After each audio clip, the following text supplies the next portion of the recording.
Assalamualaikum warahmatullahi wabarakatuh. Berjumpa lagi dengan Ibu Istiani. Hari ini kita belajar bab 3 Khulafaur Rasyidin, cermin akhlak Rasulullah Sallallahu Alaihi Wasallam. A. Sejarah Khulafaur Rasyidin. 1. Khulafaur Rasyidin menurut bahasa orang-orang yang mendapat petunjuk. Menurut pengertian, Khulafaur Rasyidin adalah para pengganti dan penerus kepemimpinan Islam setelah wafat Rasulullah Sallallahu Alaihi Wasallam. Khulafaur Rasyidin yaitu Abu Bakar As-Siddiq, Umar bin Khattab, Utsman bin Affan, dan Ali bin Abi Thalib. 2.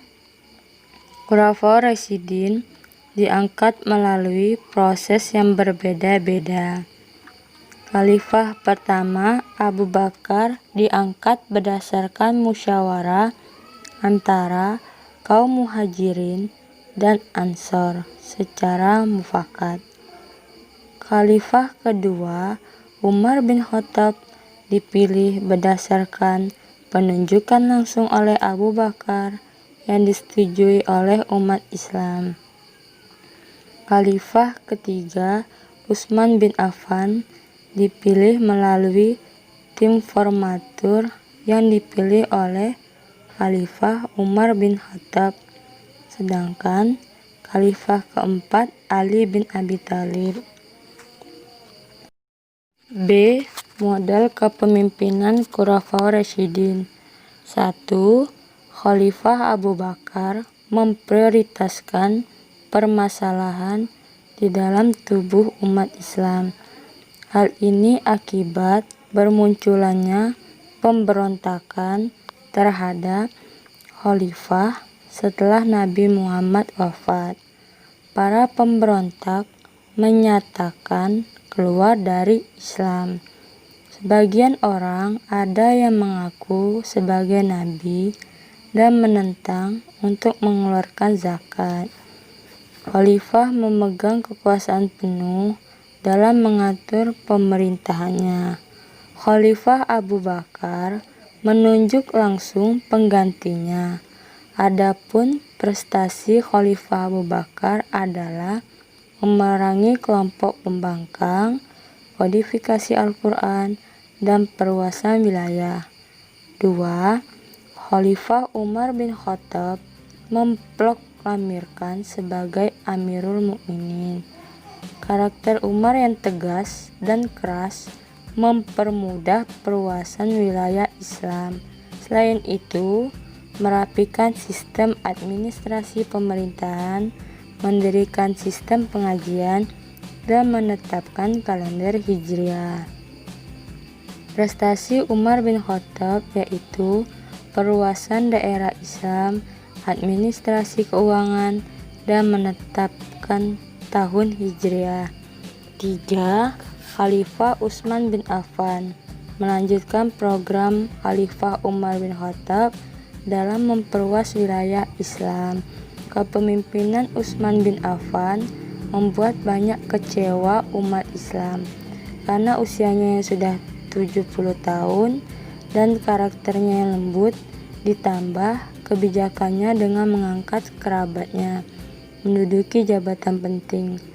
Prestasi Khalifah Utsman bin Affan yaitu kodifikasi mushaf Al-Quran, renovasi Masjid Nabawi, pembentukan angkatan laut, dan perluasan wilayah Islam. 4. Khalifah Ali bin Abi Thalib memimpin dalam kondisi tidak stabil.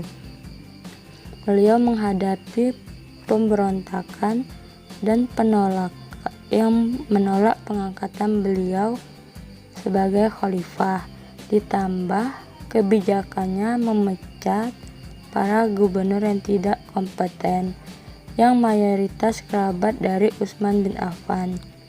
Prestasi Ali bin Abi Thalib yang mengganti pejabat tidak cakap, membenahi Baitul Mal, memajukan bidang bahasa, dan pembangunan kota Kufa.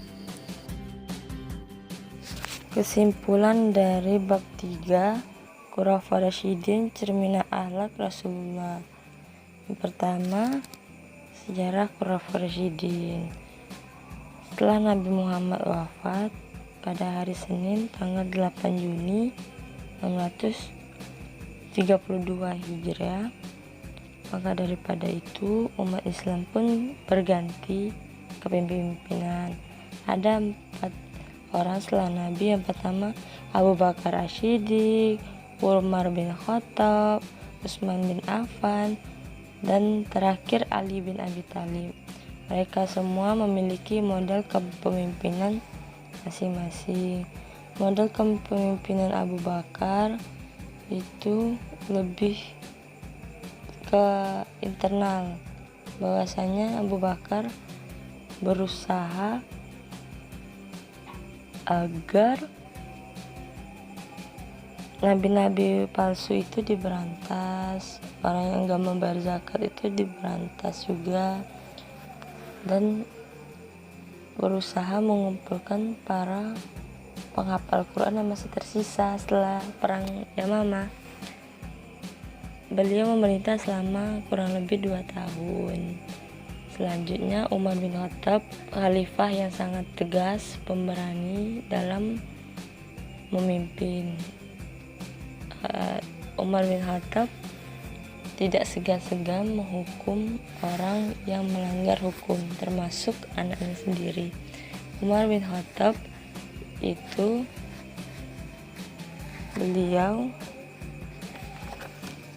tidak bisa diragukan lagi karena bergelar Al-Faruq.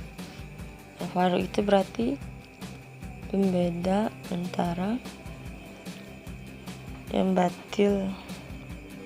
Umar bin Khattab itu beliau membentuk yang namanya Baitul Mal. Nah, Baitul Mal itu tentang orang yang lembaga bayar zakat yang benar-benar sesuai untuk membayar zakat. Umar bin Khattab juga melakukan ekspedisi wilayah sampai ke Afrika. Selanjutnya Utsman bin Affan. Utsman bin Affan kepemimpinannya terbagi menjadi 2 periode, 6 tahun pertama sama 6 tahun kedua. Utsman bin Affan membukukan Al-Quran, yang paling terkenalnya yang kita kenal dengan Mushaf Utsmani. Yang terakhir Ali bin Abi Thalib. Ali bin Abi Thalib ini lebih ke intra juga, karena banyak pemberontakan seperti yang dilakukan Talha bin Zubair, Aisyah radhiyallahu anhu, dan Muawiyah bin Abu Sufyan. Ali bin Abi Thalib tidak begitu lama memerintah umat Islam karena beliau duluan wafat. Sekian pelajaran kita hari ini, semoga bermanfaat. Wassalamualaikum warahmatullahi wabarakatuh.